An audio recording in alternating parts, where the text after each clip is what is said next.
నమస్కారం. ప్రాథమిక తరగతులకు బోధించే టీచర్స్కి ఈ కొత్త సమగ్ర ప్రగతి పత్రం గురించి కొన్ని సందేహాలుండొచ్చు. అసలు దీన్ని ఎలా నింపాలి, ఎక్కడ మొదలుపెట్టాలి అని. ఏమాత్రం కంగారు పడకండి. ఈ మొత్తం ప్రక్రియను మనం కలిసి స్టెప్ బై స్టెప్ చాలా సులభంగా అర్థం చేసుకుందాం. సరే, ఈ ప్రగతి పత్రం ఫిల్ చేసే ప్రయాణంలో మనం ఏమేం చూడబోతున్నామో ఒకసారి చూద్దాం. ముందుగా అసలు దీని వెనుకున్న ఉద్దేశమేంటో అర్థం చేసుకుందాం. ఆ తర్వాత స్టూడెంట్ వివరాలతో మొదలుపెట్టి వారి చదువులో ప్రగతి, వాళ్ల సంపూర్ణ ఎదుగుదల, చివరగా మార్కుల్ని ఎలా లెక్కించాలో అన్నీ వివరంగా చూద్దాం. మొదటి భాగం గ్రేడ్కు మించి అంటే ఈ కొత్త ప్రగతి పత్రం కేవలం పేరు మార్పు మాత్రమే కాదు, అసలు చదువును మనం చూసే దృష్టికోణంలోనే ఇది ఒక పెద్ద మార్పన్మాట. మార్కులకే పరిమితం కాకుండా ఒక విద్యార్థిని సంపూర్ణంగా ఎలా అంచనా వేస్తుందో ఇప్పుడు తెలుసుకుందాం. ఇదిగో చూస్తున్నారు గదా, ఇదే మన కొత్త సమగ్ర ప్రగతి పత్రం. దీని లక్ష్యం చాలా స్పష్టంగా ఉంది. ఒక విద్యార్థిని కేవలం సబ్జెక్టులలో మార్కులతో కొలవకుండా వారి పూర్తి వ్యక్తిత్వ వికాసాన్ని అంచనా వేయడం. మరి ఈ సమగ్ర అనే పదానికి అసలు అర్థమేంటి? ఇది కేవలం మార్కుల పట్టిక కాదండి.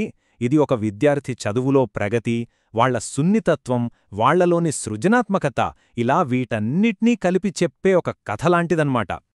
ఈ హోలిస్టిక్ ప్రోగ్రెస్ కార్డ్ వెనుక ఉన్న అసలైన శక్తి దాని ఆలోచనా విధానంలోనే ఉంది. ఇది విద్యార్థులను కేవలం సమాచారాన్ని స్వీకరించేవాళ్లుగా కాకుండా వాళ్ల అభ్యసనలో వాళ్లనే చురుకైన భాగస్వాములుగా ప్రోత్సహిస్తుంది. అందుకే ఇది అవగాహన, సున్నితత్వం మరియు సృజనాత్మకత అనే 3 ముఖ్యమైన అంశాలపై దృష్టి పెడుతుంది. సరే, ఇంత గొప్ప ఆలోచన బాగుంది, కాని దీన్ని ఆచరణలో ఎలా పెట్టాలి అనుకుంటున్నారా? ఈ ప్రగతిపత్రం కథ విద్యార్థితోనే మొదలవుతుంది. వాళ్ల వ్యక్తిగత ప్రపంచాన్ని తెలిపే పేజీలతో మొదలుపెడదాం. ఈ మొదటి 2 పేజీలు అంటే పేజీ 2 మరియు 3 విద్యార్థి ప్రపంచంలోకి తెరిచిన ఒక కిటికీ లాంటివి. ఒకటి ఉపాధ్యాయులు పూరిస్తే మరొకటి విద్యార్థి సృజనాత్మకతకు అద్దం పడుతుంది. వీటిని ఎలా నింపాలో ఇప్పుడు వివరంగా చూసేద్దాం. మొదటగా 2వ పేజీ చూద్దాం. ఇది పూర్తిగా క్లాస్ టీచర్ బాధ్యత. ఇక్కడ స్కూల్ రికార్డుల ఆధారంగా విద్యార్థి వ్యక్తిగత వివరాలు, ఆరోగ్య సమాచారం, తల్లిదండ్రుల వివరాలు ఇలా అన్నీ జాగ్రత్తగా నమోదు చెయ్యాలి. ఇక్కడ ఒక ముఖ్యమైన చిట్కా. తల్లిదండ్రుల అభిప్రాయం అనే విభాగాన్ని నింపేటప్పుడు ఇది కేవలం ఒక ఫార్మాలిటీ అని అనుకోవద్దు.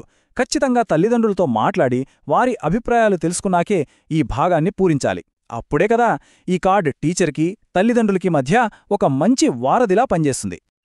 ఇక 3వ పేజీకి వద్దాం. ఇక్కడ మన విద్యార్థులే హీరోలు.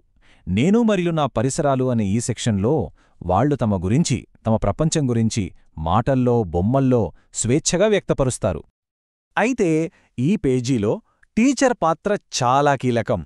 విద్యార్థులు స్వేచ్ఛగా తమని తాము వ్యక్తపరుస్తుంటే మనం నీకు ఏం చేయడమంటే బాగా ఇష్టం, లేదా పెద్దయ్యాక ఏమవ్వాలనుకుంటున్నావు లాంటి స్నేహపూర్వక ప్రశ్నలతో వాళ్ల ఆలోచనలకు సహాయపడాలి. మన లక్ష్యం వాళ్లకు దారి చూపడమే కాని వాళ్ల సృజనాత్మకతను నిర్దేశించడం కాదు. విద్యార్థి వ్యక్తిగత ప్రపంచాన్ని చూశాం కదా, ఇప్పుడు వారి విద్యా ప్రగతిని ఎలా నమోదు చేయాలో చూద్దాం. అంటే ఫార్మేటివ్, సమ్మేటివ్ అసెస్మెంట్ల ఫలితాలను రికార్డ్ చేసే విభాగానికి వెళ్దాం. ఇక పేజీలు 4 మరియు 5 ఇవి విద్యా సంవత్సరంలో విద్యార్థి చదువులో పనితీరుకు అద్దం పడతాయి. ఇక్కడ మనం 4 ఫార్మేటివ్ అసెస్మెంట్ల మార్కులను, అలాగే మొదటి సమ్మేటివ్ అసెస్మెంట్ ఫలితాలను నమోదు చేయాల్సి ఉంటుంది. అయితే ఇక్కడొక ముఖ్యమైన తేడాను మనం గుర్తుంచుకోవాలి. చిన్న తరగతులకు అంటే 1, 2 తరగతులకు మనం వారిని గమనిస్తూ వారి నైపుణ్యాలను అంచనా వేస్తాం. అదే 3 నుంచి 5 తరగతులకు వచ్చేసరికి వారి రాతపని, ప్రాజెక్టులు, పరీక్షల ద్వారా మూల్యాంకనం చేస్తాం. చూడండి, మార్కులు వేయడంతో మన పని అయిపోయినట్టు కాదు. నిజానికి అక్కడ నుండే అసలైన పని మొదలవుతుంది. ప్రతి అసెస్మెంట్ తర్వాత మనం విద్యార్థి పనితీరుపై స్పష్టమైన అభిప్రాయం ఇవ్వాలి. అంతేకాదు, వారితో కలిసి లక్ష్యాలను నిర్దేశించుకుని ఆ లక్ష్యాలను ఎలా సాధించాలో ఒక యాక్షన్ ప్లాన్ను కూడా రూపొందించాలి. ఇప్పుడు మనం ఈ ప్రగతి పత్రంలోనే అత్యంత వినూత్నమైన, ఇంకా చెప్పాలంటే అత్యంత శక్తివంతమైన భాగానికి వచ్చాం. మార్కులకు బదులుగా ఒక విద్యార్థి సంపూర్ణ అభివృద్ధిని మనం మాటల్లో ఎలా వర్ణించవచ్చో చూద్దాం. ఈ ఎదుగుదలను కొలవడానికి ఒక అందమైన పోలికను వాడారు. స్ట్రీమ్, మౌంటేన్ మరియు స్కై అంటే నది, పర్వతం మరియు ఆకాశం. స్ట్రీమ్ అంటే విద్యార్థి ప్రయాణం ఇప్పుడే మొదలుపెట్టారు. మౌంటైన్ అంటే వారు ఎదుగుతున్నారు, పురోగతి సాధిస్తున్నారు. ఇక స్కై అంటే వారు ఆ నైపుణ్యంలో పరిపూర్ణత సాధించారు అన్నమాట. ఈ పట్టికను చూస్తే మనకు ఇంకా బాగా అర్థమవుతుంది. ఉదాహరణకు అవగాహన అనే సామర్థ్యాన్ని తీసుకుందాం. స్ట్రీమ్ స్థాయిలో ఉన్న ఒక విద్యార్థి 2-3 దశల సూచనలను పాటిస్తారు అనుకుంటే, మౌంటైన్ స్థాయికి చేరేసరికి 4-5 దశలను పాటిస్తారు. ఇక స్కై స్థాయికి వస్తే ఎంత సంక్లిష్టమైన సూచనలైనా సరే సులభంగా అర్థం చేసుకుంటారు.